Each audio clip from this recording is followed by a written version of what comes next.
Hello everyone and welcome to The Fringe. My name is Chris Pauwels, COO of Piranha Games and your host. I would like to introduce you to Dave Forsey, our senior designer. Hi Dave.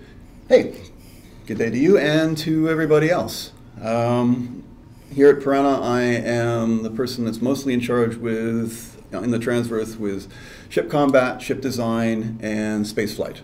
And so today we're going to be answering some questions that have to do with that. Awesome, thank you very much. So just so you guys know, this is your weekly update on Transverse, a science fiction MMO that gives you the ability to create your own destiny and define your future. So today's episode, we're going to focus mostly on Q&A from the community, and that's why we have Dave to help us with it. So let's just jump right in and get started. All right, our first question is from Strumwealth. What control schemes are you looking at to support with the Newtonian movement? Will there be support for joysticks, track IR, and more? Yeah, I can't really see there being a space game that doesn't have things like the track IR and all these other kinds of cool input devices, because you want that feeling of being in the spaceship and be able to use your joysticks and your other systems.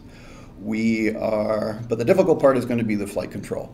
So we will support keyboards, keyboard and mouse, joysticks, the HOTAS system, all of that, and whatever VR systems are out there. We have the toys in-house, and I could hardly wait to actually sit down there and use them. Yeah, that's probably a lot of fun. It's going to be a lot of fun. So the parts here is also the flight control. And so you're 600 years in the future, so there is going to be some augmentation of what you can do. Mm-hmm. So there's actually even a modern day comparison. So if you go onto the internet and you look at the differences between pilots that fly the Harrier and the ones that are flying the F-35. So the ones that are flying the Harrier in hover mode, it's a tough job. They're sitting there, they're trying to control this and that, and it's really highly skilled.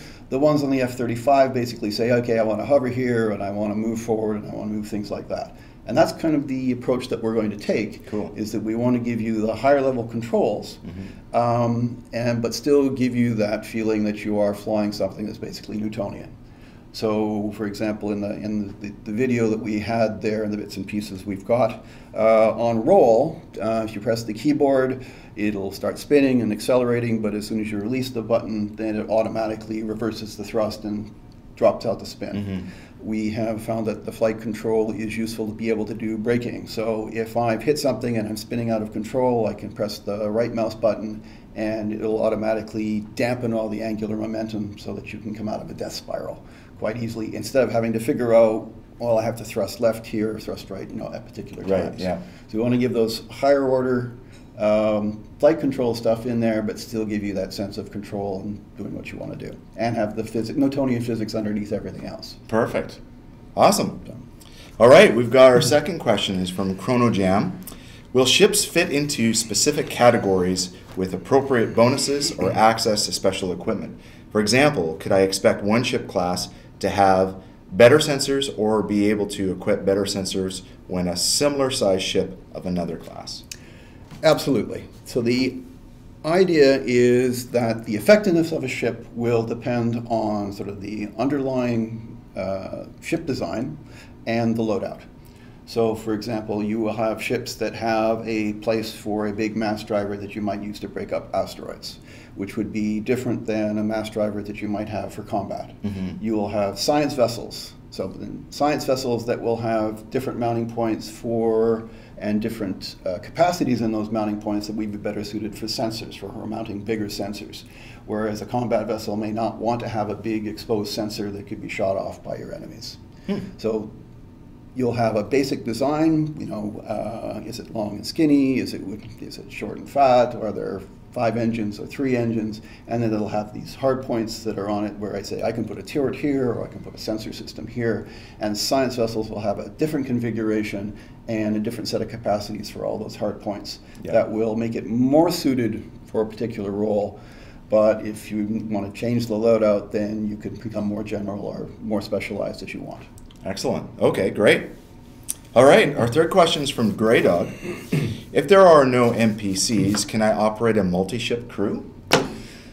So the first thing to think about in this is that, again, you're in the Transverse, you are this augmented being. Right. So floating through your body are millions of nanocytes or nanites or whatever we're going to call them that communicate with your ship. And each ship has a ship mind. It's the AI that sits down there, and it's the interface between you and all the systems of the spaceship. But a big part of that is the visual augmentation. So the similar, what you can do is you can put on a pair of VR goggles, and again, this is in the F-35, where they have this big headset that are on, and if they set it up, they can look down, they can look through their cockpit and see the plane that's down there and not see the cockpit at all. Right. And the difference is 400 years in the future, you don't need the helmet, you don't need the goggles, you don't need the thing, you've got implants right in your optic cortex, stuff in your optic nerve. So if you want to, you look around and it's whatever the ship gives you. So first and third person becomes, well, not easy, but the idea if I'm flipping to third person, it's the computer giving you the view that it reconstructs from that position. Right. You won't be able to see anything more than the ship can see. Right. So, but it can reconstruct essentially a position anywhere. And we're going to use that for multiple things. One is if you've got a ship that would be multi-use, so I've got turrets and maybe guided missiles and the likes, then the computer could give you the view from that turret, or they give you them from the guided missile or the drone. It could also give you tactical views.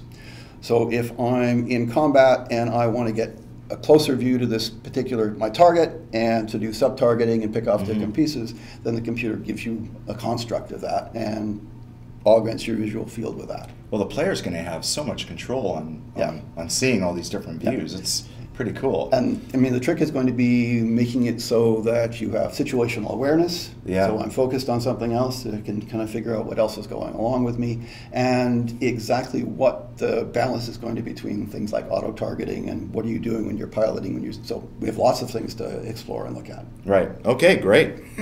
All right, our next question is from Original Tibbs. Will repair and refit work? Automated, robotic? So repair will be multiple level. So again, we're 600 years into the future.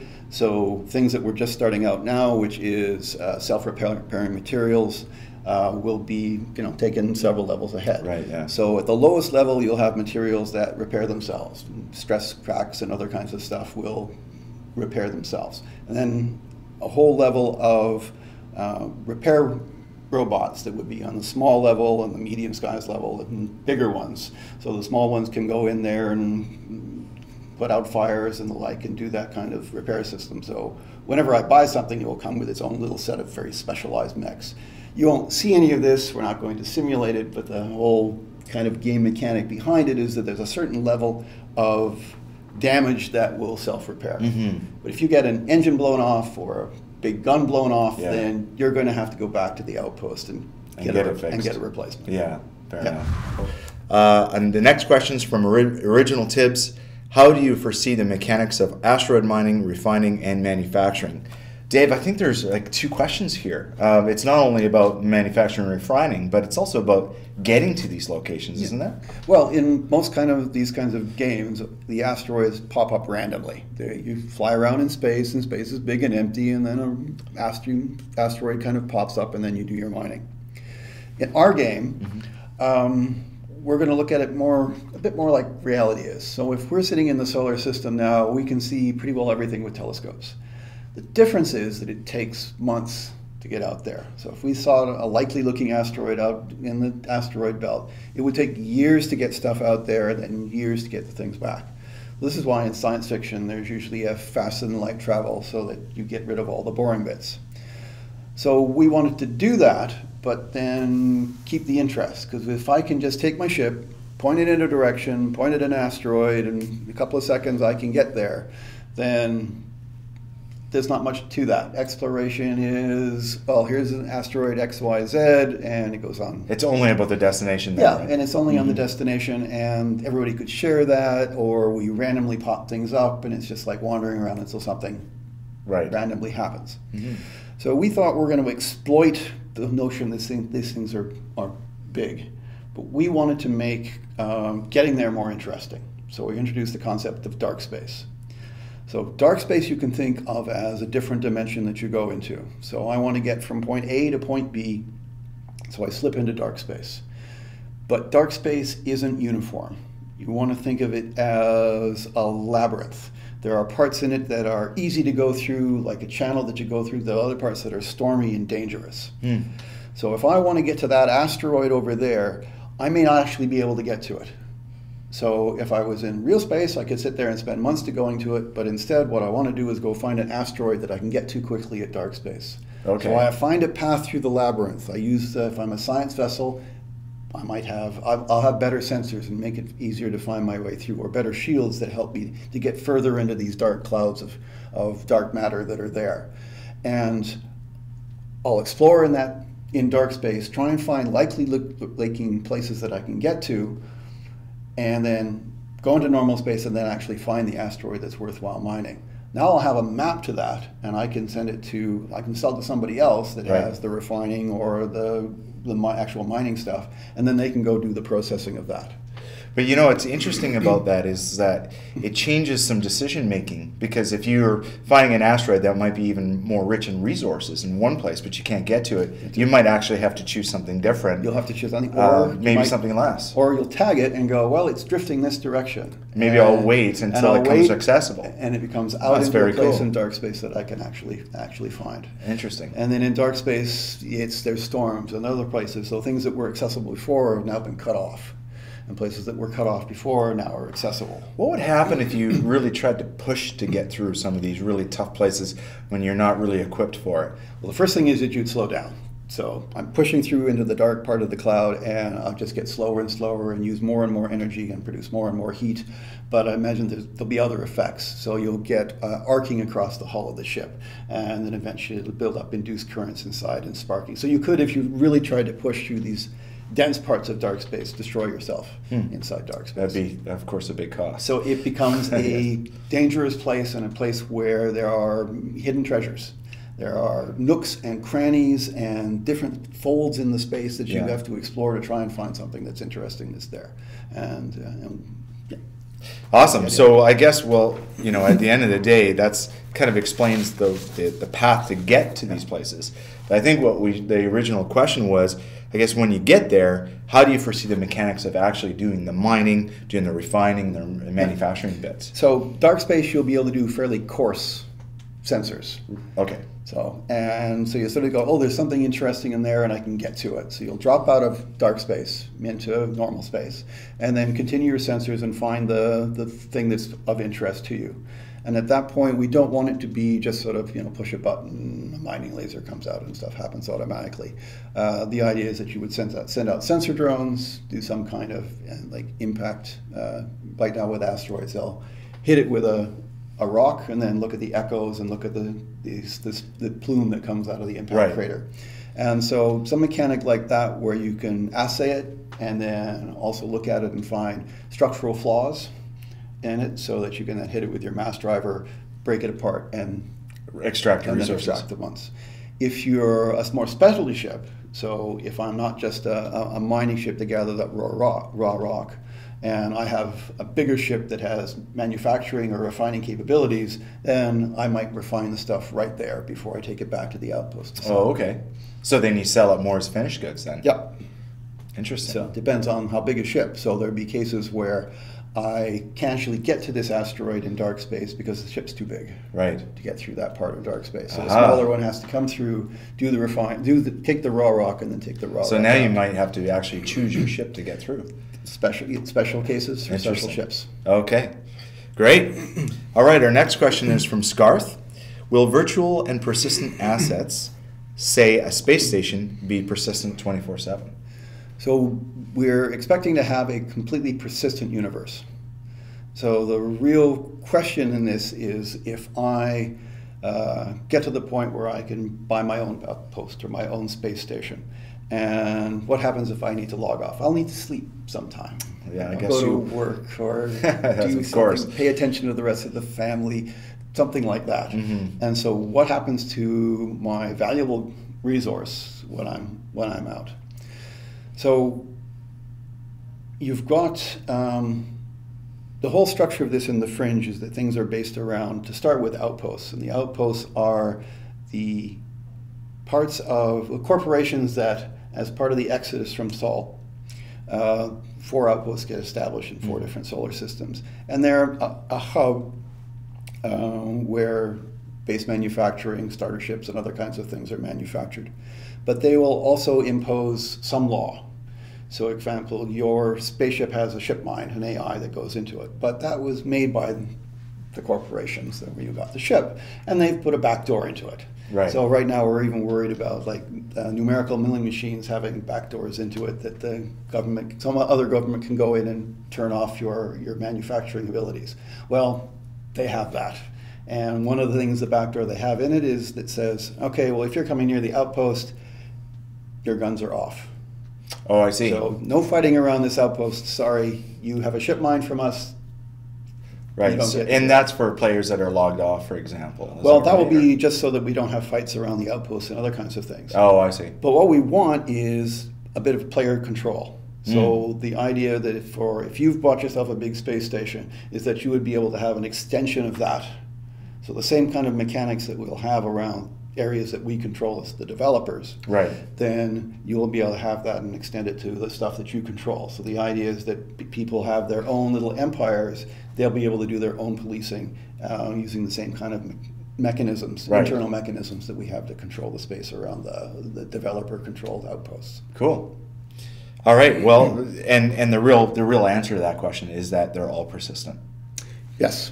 Yep. Awesome. Like I said, and we do have to take care of all the problems that are going to be inherent in that. Yes. So, I can imagine there's going to be a lot of problems in and there. we don't have all the answers yet. But yeah. All right, perfect. Well, another question from Scarth.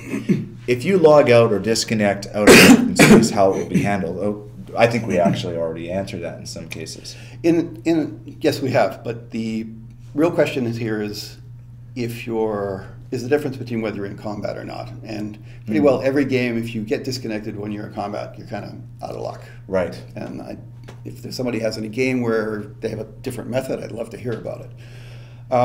If you're not in combat, then, well, we've just explained what dark space is. And part of dark space is, well, partially technical reasons, partially gameplay reasons, is that you don't see anybody else in dark space. So unless you and I are communicating and our two computers say, and my computer says, oh, well, this is where his ship is, and puts up a little representation of your ship as we travel together through dark space, I won't see you. I see. So, so essentially you're invisible and you can't be affected, and there's no fighting in dark space. Mm-hmm. So that becomes a haven. So if you log off, basically transition into dark space and you sit there until you log on again. Or you can go back to the outpost or back to your hangar and kind of the standard things that other games have. The difference will be in combat. So one of the things about having this bolt hole that you've got is that what's to stop people from running away during combat. I was just thinking that. Yeah, so that'd be the easiest thing to do. So as another actual gameplay element, we have something called a dark space suppression generator. And that's something that when you turn it on, it stops everything in a particular area from going off into hyperspace. So this is the way a pirate would go, or if two battling fleets would do, they would turn these things on so that they could actually have a fight. And people don't exit. And you can get out of this in two ways, either getting to the edge of the field, getting off into dark space, or destroying the generator. Right. And so placement of the generators becomes a bit of a tactical thing. And it becomes a resource, a strategic resource that you may want to hide or guard. But in terms of this particular question, then if you disconnect, well, yeah, maybe you have a ship mind, you have an AI, maybe it tries to get to the edge of the field and go away, but otherwise you're probably out of luck. Right. So. Gotcha. Okay. Yeah. All right. Our next question is from Rebrand. How many systems or planets are planned? Will they be handmade or procedurally generated? So, Transverse is set in a universe where mankind is just getting beyond the solar system. Yeah. So the jump drive and interstellar travel has just happened. And there's been this big schism between what's happened between Earth and Sol and the outer colonies, and the outer colonies have gone away and Earth has basically been closed off. So there are only 4 systems that are open at the beginning of the Transverse. And we'd like to keep it that way because this means that at the beginning, when the game is starting up, we'll have a fairly small population.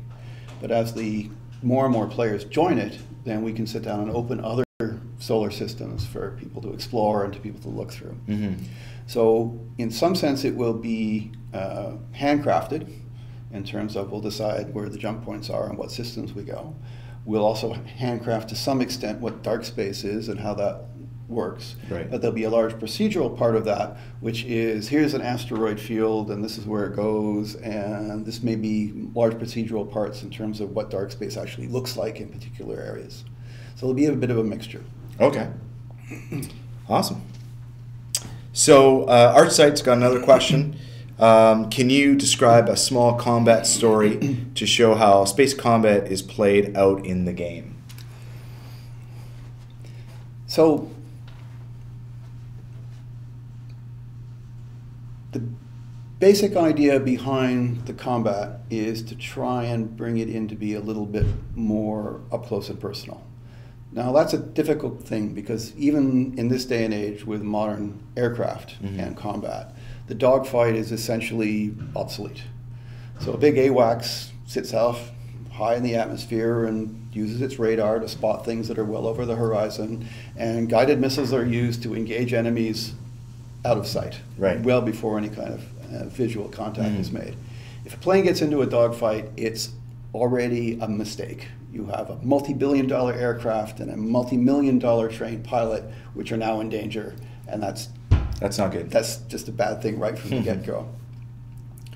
So what we want to do in that is find a way of, well, not nerfing missiles, but to change it so it changes the balance. So we actually have a couple of bits of tech. Again, this is the hard science fiction approach, which is we're going to say, well, we want this kind of gameplay. We're going to hypothesize different kind of technology and see where that takes us. Okay. So we have two kinds of shielding technology. One which protects against electromagnetic radiation, so that's lasers and beam weapons and other kinds of stuff. Energy weapons, yeah. And another one which protects against kinetic weapons, and also micrometeorites and that kind of stuff. Right. And that latter one is kind of like a bubble shield, but it's not like a bubble shield you've seen in Star Wars or Star Trek or anything like this. So I don't know if you've seen those videos where they filled a pool full of cornstarch, and if you stand in it, you just sink. But if you throw something at it hard, then you can run across it.